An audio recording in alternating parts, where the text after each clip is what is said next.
శుభాకాంక్షలు తెలియజేస్తున్నా.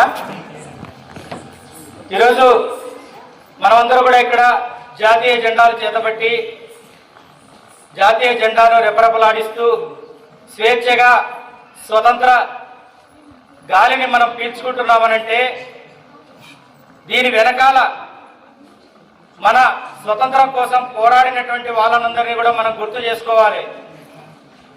చాలా మంది పిల్లలందరికీ కూడా మీకు తెలుసు, మీ క్లాసుల్లో వచ్చింటుంది.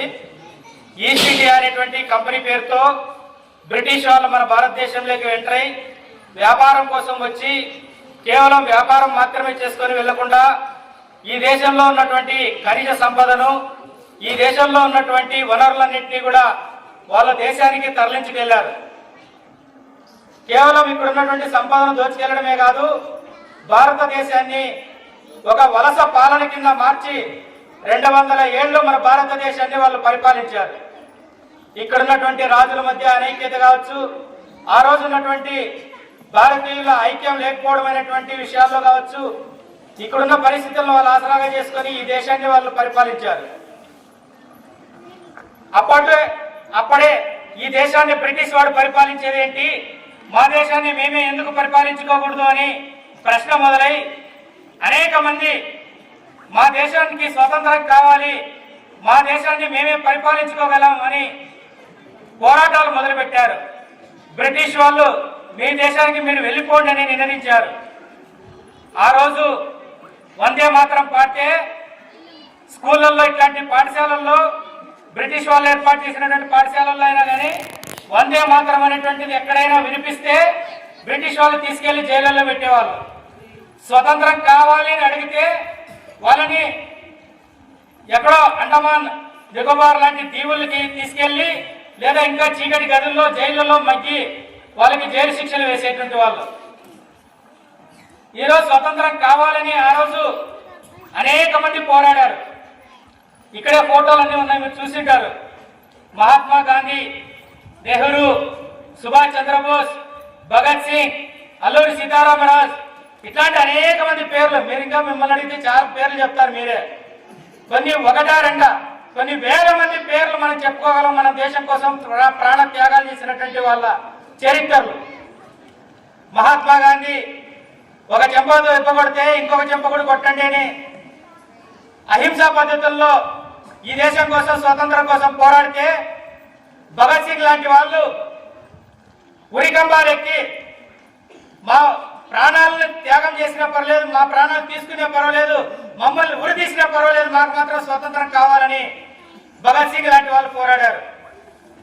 అలా ఎవరికి వాళ్ళు, ఎవరి స్థాయిలో వాళ్ళు రకరకాలుగా పోరాడారు. కొంతమంది తుపాకులు చేతబట్టి బ్రిటిష్ వాళ్ళని కాల్ చేస్తూ పోరాడింటే మరికొంతమంది శాంతియుతంగా పోరాడి మాకు స్వతంత్రం కావాలని వాళ్ళని నిలదీశారు. ఇంతమంది చేసినటువంటి త్యాగాల ఫలితంగా మనకు ఆగస్టు 15 స్వతంత్రం వచ్చింది. మన రాయదుర్గంలో కూడా దేశం కోసం పోరాడినటువంటి, స్వతంత్రం కోసం పోరాడినటువంటి వీరులు ఉన్నారు. ఎవరైనా చెప్తారా? ఇక్కడ మన రాయదుర్గం స్వతంత్ర సమరయోధుల పేర్లు ఎవరైనా చెప్పగలరా పిల్లలు? ఒక్కరి పేరు చెప్పండి. తెలుసా? ఈవెన్ టీచర్స్ కూడా నాకు తెలిసి చెప్పలేరేమో. మన రాయదుర్గంలో కూడా చాలా మంది స్వతంత్ర సమరయోధులు ఉన్నారు. మనం రోజు ఓబులాచార్య రోడ్లో తిరుగుతాం. ఓబులాచార్య అనేది ఎట్లా వచ్చింది పేరు? అది స్వతంత్ర సమరయోధుడు. ఓబులాచార్య స్వతంత్ర సమరయోధుడి పేరు, అది మనం మర్చిపోయాం చాలా మంది. అట్లాగే సత్యభామాదేవి అని ఆమె ఈ దేశ స్వతంత్రం కోసం మన రాయదుర్గంలో పోరాడినటువంటి వీర యోధురాలు. ఆమె కూడా దామోదర్ సింగ్, ఇక్కడ దగ్గరలో సిరిగేదొడ్డి అనే విలేజ్ ఉంది, చూసినారా? సిరిగేదొడ్డి ఆ ఊరు వాళ్ళకు కూడా తెలియదు పాపం చాలా మందికి. దామోదర్ సింగ్ అనేటువంటి ఒక వ్యక్తి గాంధీ మహాత్ముడు ఎట్లయితే చొక్కా లేకుండా తిరిగాడో, మన రాయదుర్గంలో కూడా చొక్కా లేకుండా స్వతంత్రం వచ్చేంత వరకు కూడా ఆయన కూడా తిరిగాడు. దామోదర్ సింగ్, ఆయన్ని మర్చిపోయాం, చాలా మంది గుర్తులేదు. వాళ్ళ రాయదుర్గంలో ఉన్నటువంటి వీరుల యొక్క చరిత్ర మన ఎవరికి చాలా మందికి తెలియడం లేదు.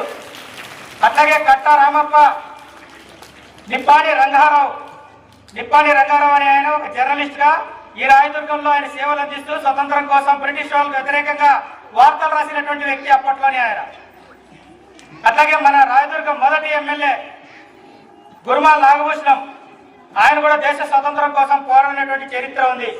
ఇట్లాంటి అనేక మంది మన రాయదుర్గంలో కూడా ఈ దేశ స్వతంత్ర పోరాటంలో సంగ్రామంలో పాల్గొన్నారు. వాళ్ళ యొక్క అందరి త్యాగాల ఫలితంగా ఆగస్టు 15 మనకు స్వతంత్రం వచ్చింది. స్వతంత్రం ఆగస్టు 15 వస్తే ఆగస్టు 17వ తారీఖు ఇక్కడే రాణి సత్రం దగ్గర కొన్ని వేల మందికి అన్నదాన కార్యక్రమాలు చేసి సామూహికంగా స్వతంత్ర దినోత్సవ సంబరాలు జరుపుకున్నటువంటి ఘన చరిత్ర మన రాయదుర్గానికి ఉంది. అందుకనే ఈ రాయదుర్గంలో కూడా ఎంతో మంది పోరాడినటువంటి వీర యోధులు ఉన్నారనేటువంటి విషయాన్ని మనం గుర్తు చేసుకోవాలి. వాళ్ళు స్వతంత్రం తెచ్చారు. ఎందుకు స్వతంత్రం తెచ్చారు? వాళ్ళ స్వతంత్రం ఎందుకోసం తెచ్చారంటే మేము స్వతంత్రం తీసుకురావడం ద్వారా ఈ భారతదేశంలో ఉన్నటువంటి ప్రజలు ప్రతి ఒక్కరికి విద్య అందుతుంది, ప్రతి ఒక్కరికి ఉద్యోగాలు వస్తాయి, పేదరికం ఉండకుండా ఉంటుంది. అట్లాంటి మా భారతీయులందరూ కూడా ఎంతో ఉన్నత స్థాయికి వెళ్తారనే ఆశతో ఆ రోజు చాలా మంది పోరాటాలు చేసి త్యాగాలు చేసి స్వతంత్రం సాధించారు. కానీ ఈరోజు పరిస్థితి ఏంటి? అందరికీ చదువులు వచ్చాయా? అందరికీ చదువులు వచ్చాయా? అందరికీ చదువులు రాలే. మీరంతా చదువుకోగలుగుతున్నారు. కానీ ఈరోజు బడి మహం చూడనటువంటి పిల్లలు కొన్ని కోట్ల మంది భారతదేశంలో ఉన్నారు.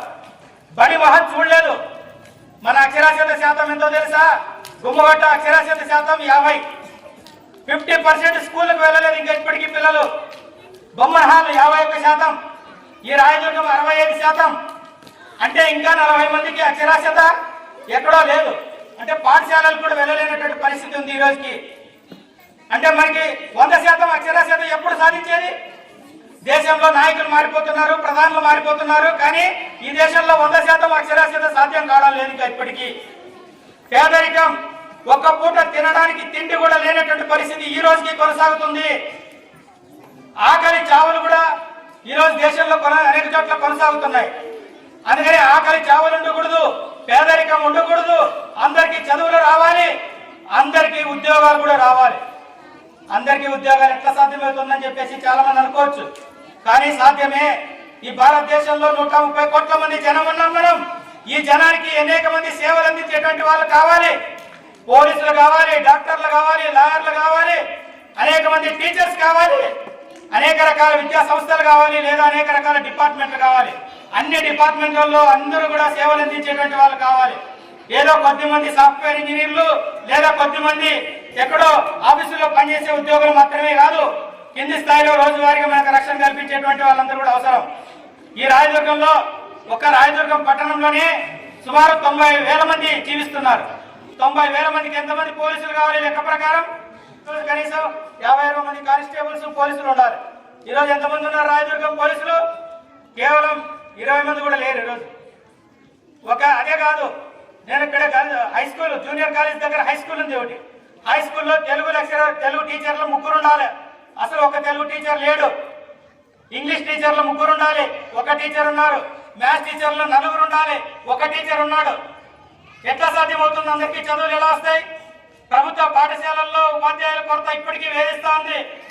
అనేక చోట్ల డాక్టర్లు మీరు చూడండి, ఈ రాయదుర్గం ప్రభుత్వ ఆసుపత్రిలో 27 మంది డాక్టర్లు ఉండాల్సిన చోట కేవలం 7 మంది మాత్రమే డాక్టర్లు ఉన్నారు. మరి ఉద్యోగాలు లేవా? ఉద్యోగాలు రావా? అందుకని ఈరోజు మన దేశంలో డాక్టర్ల కొరత ఉంది, ఈరోజు టీచర్ల కొరత ఉంది, మంచి మంచి నైపుణ్యం కలిగినటువంటి వ్యక్తుల యొక్క కొరత ఉంది. అవందరూ కూడా మీరు ఫుల్ఫిల్ చేయాలా, మీరు ఆ స్థాయికి వెళ్ళాలా. ప్రభుత్వాలు కూడా ఉద్యోగ అవకాశాలు అందరికీ కల్పించాలా. అదేవిధంగా ఈరోజు మీరు ఏమవుతారు భవిష్యత్తులో అంటే, నేను ఇంజనీర్లు అవుతా, నేను లాయర్లు అవుతా, నేను IPS IAS ఆఫీసర్లు అవుతా అని చెప్పేసి అందరూ కూడా గట్టిగా చెప్తారు. అంతేనా? అందరూ మీరు IAS ఆఫీసర్లు అవుతారా? టీచర్లు అవుతారా? ఓకే. నేను ఈ దేశానికి అన్నం పెట్టే రైతులు అవుతానని మాత్రం ఎవరు చెప్పేటువంటి పరిస్థితి లేదు. ఎందుకంటే ఈరోజు వ్యవసాయం అనేది దండగా అనేటువంటి పరిస్థితి వచ్చింది. మనమందరూ కూడా ఇక్కడ స్వతంత్రం పండుగ చేసుకుంటున్నామంటే, మనం 4 ఏళ్ళు నోట్లో మనం రోజు తింటూ ఉన్నామనంటే దానికి కారణం మనకు పంట పండించేటువంటి రైతు. ఆ రైతు ఈరోజు పంట పండించే పరిస్థితి లేదు. పంట పండినా ఆ పంటకు గిట్టుబాటు ధర వచ్చేటువంటి పరిస్థితి లేదు. మనం చదువుకున్నటువంటి వాళ్ళం ఉద్యోగాలే చేయాలని అనుకుంటున్నాం. చాలా మంది ఉద్యోగాలే కాదు, వ్యవసాయం కూడా చేయొచ్చు. వ్యవసాయం కూడా ఈరోజు లాభసాటిగా మనం మార్చవచ్చు. రాబోయే కాలంలో ఈ దేశంలో ఉన్నటువంటి యువత వ్యవసాయం వైపు కూడా మళ్లాల్సినటువంటి అవసరం ఉంది. అందరూ ఇంజనీర్లు డాక్టర్లే అయితే మనకి తిండి పెట్టేటువంటి వాడు దొరకడు మనకు. అందుకనే దేశానికి రైతులు కూడా చాలా అవసరం, ప్రతి పని అవసరం. ఈరోజు కాలువలు ఊడ్చేటువంటి పని కావచ్చు, రోడ్లు ఊడ్చేటువంటి పని కావచ్చు, ఇవన్నీ కూడా పనులే. శ్రమ చేసేటువంటి వాడిని మనం గౌరవించాలి, కష్టపడేటువంటి వ్యక్తులను మనం గౌరవించాలి. వాళ్ళందరికీ స్వతంత్ర ఫలాలు దక్కాలి. కేవలం కొద్దిమంది ధనవంతులకు మాత్రమే లేదా కొద్దిమంది కోటీశ్వరులకు మాత్రమే ఈ స్వతంత్ర ఫలాలు దక్కడం సాధ్యం వీళ్ళకి ఉండకూడదు. భారతదేశంలో ఉన్నటువంటి పేద ప్రజలందరికీ స్వతంత్ర ఫలాలు దక్కాలి.